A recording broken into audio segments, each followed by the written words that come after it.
So 2Chainz got an album dropping basically tomorrow.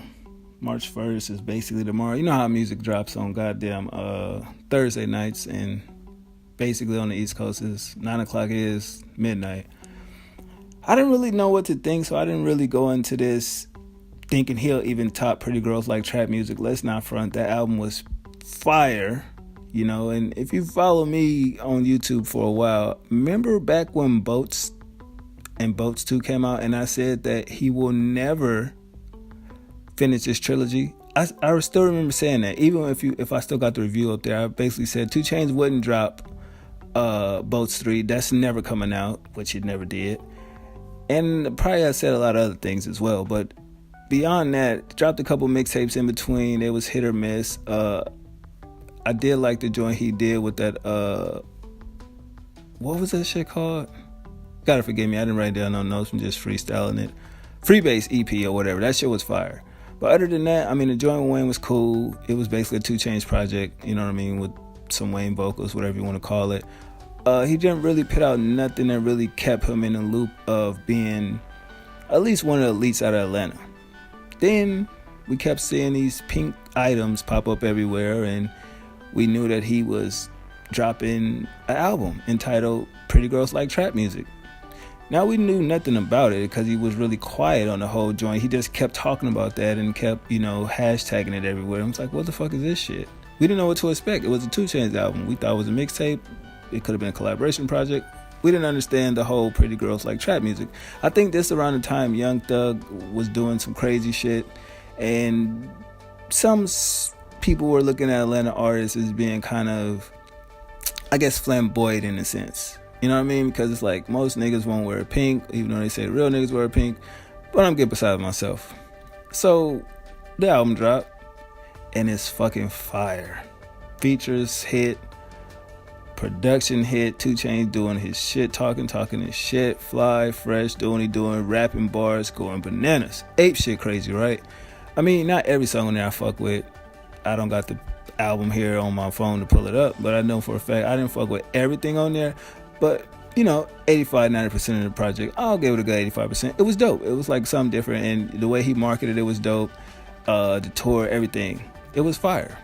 But he did say that he was gearing up for another project, which will be called Rapper Go to the League. Y'all can go back and do your Googles and do your homework on that, why he called it that, and his reasoning for doing so. And then we didn't really hear too much about the project. You know what I mean? It was, supposed to come out this year, but I've heard it was supposed to definitely drop sometime the end of last year.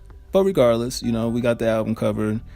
As you see, it's nothing really wrong with it. You know what I mean? It's 5th album, 2Chainz, Rapper Go to the League. Trap House, old school, milk crate on a telephone pole for a basketball court. That's so synonymous with the hood. Like, we can't even act like it's not. It's pretty dope. Now, when I first seen the album cover, I'm like, okay, is this real? Why would you put on the fucking album cover? It's your 5th studio album. Duh, we would know that.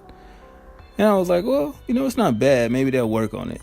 Nope, this is official artwork. I mean, okay, rap or go to the league.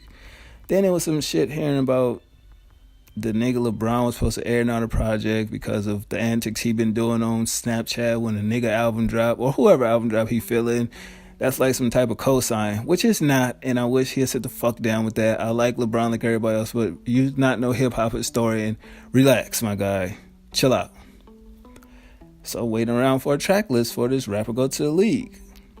One leaks, have no clue if it's real because Apple Music won't sit here and drop an official track list. Oh, and this comes along with an interview that's official on Apple Music. So I'm looking at it. This is an Apple Music release, which I thought they wasn't giving out no more specialty deals, but it seems like this is an Apple Music deal, whereas the album dropping with the interview, similar to the Apple Music tactics. We see it a lot.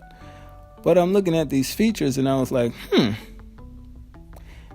one of these, 1 to 3 of these stood out to me. And I'm going to start with the obvious one. Ariana Grande, Rule the World. I'm hoping to God it's not a take on Nas's classic If I Ruled the World with the lovely Lauryn Hill. I'm just hoping that. So I was confused, like, what the fuck? Ariana Grande? I guess he's following Lil Wayne footsteps. I do believe Ariana had a song with Lil Wayne, I do believe. Or was it Demi? One of them. Either way, same shit. Then I looked and seen $2 Bill featuring Lil Wayne and E40, and I immediately had a problem with that. It's like, bro, how can you have a song called $2 Bill and your homie name is Dollar? Why wouldn't you have him attached to that? I don't know if they fell out through the years, but he recently has not been on a lot of these 2Chainz projects, whatever the case may be. So I was like, E40, Lil Wayne, I guess if it's fire, sure. Then we get to I'm Not Crazy, Life Is, featuring Chance the Rapper and Kodak Black. And I just said, wait a fucking minute.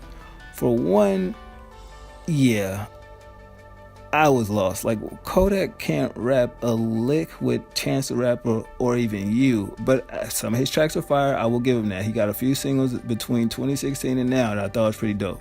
But, I don't know if that's more or less because you liked his verse, or you're trying to capitalize on the simple fact that he's recently turned his life around and his music is hitting and he got kind of a fan base and, attention or whatever. The Young Thug feature was obvious, like that was going to happen. I mean, they put Future, Chainz, and Young Thug all in the same category. I have no clue of why that was. Travis Scott feature, obvious plug, duh. Kanye West, good music, we get it. Marsha Ambrosia, I feel like her contribution to the record will be fire. I don't really think 2Chainz can keep up, because I always feel like when Marsha Ambrosia steps out and joins any hip-hop song with any hip-hop artist, most of the time it comes out fire.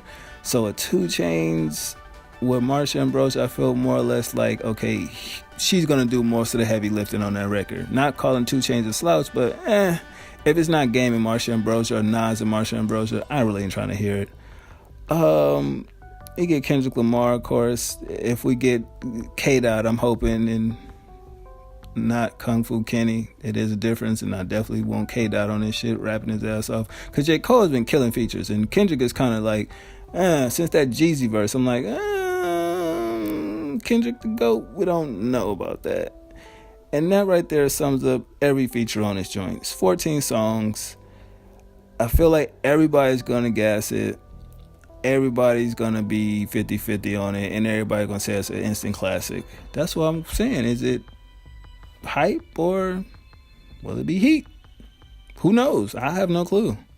I'm definitely looking forward to it though, because let me just go ahead and say it. Joe Budden interviewing him is the thing that got me to be like, okay, Joe don't gas nobody when it comes to music. I don't give a fuck if he interviewing you or not. If you have his attention that much in the interview, and if y'all haven't, seen it, it's called Pull Up Season 2, Episode 2, 2Chainz. Go check it out.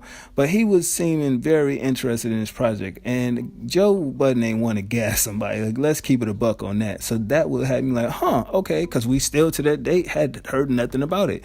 And I was wondering when he said something on a podcast, and I was like, why are you talking about 2Chainz album? 2Chainz put out an album. Then that episode comes out. Then we know that he has an album coming out. So I'm like, okay, I see what Joe did there. Smart nigga, right? But, rapper go to the league. I'm hoping that it at least tops what he did with Pretty Girls Like Trap Music. You know what I mean? It's not a step back, because that would suck. Because you put out one of the dopest projects in the last couple years to just therefore do that, have critical success, and then it's a step back. I feel like either the features will hurt Chainz or that fucking LeBron shit gonna hurt how people perceive this album, even though you should separate all that shit and just listen to the music. But I feel like something is not right when it needs this much attention just for an album, because most people come out, drop an album, and that's that. Let the fans decide if it's good or bad. But to do this much hyping and this little bit of motivational speaking with these clips and everything, I guess you would call it a promotional tool. Sometimes it can backfire, but we will see though. But out of all the tracks I'm definitely interested in hearing, I'm going to go with Forgiven, featuring Marsha Ambrosia, to see if I was right. Threat to Society, because he definitely has songs by himself. Track 2, Track 3, Track 4, Track 7, Track 12, and Track 14. So those are the tracks by himself. But I'm definitely looking forward to Track 1, Track 2, Track 4.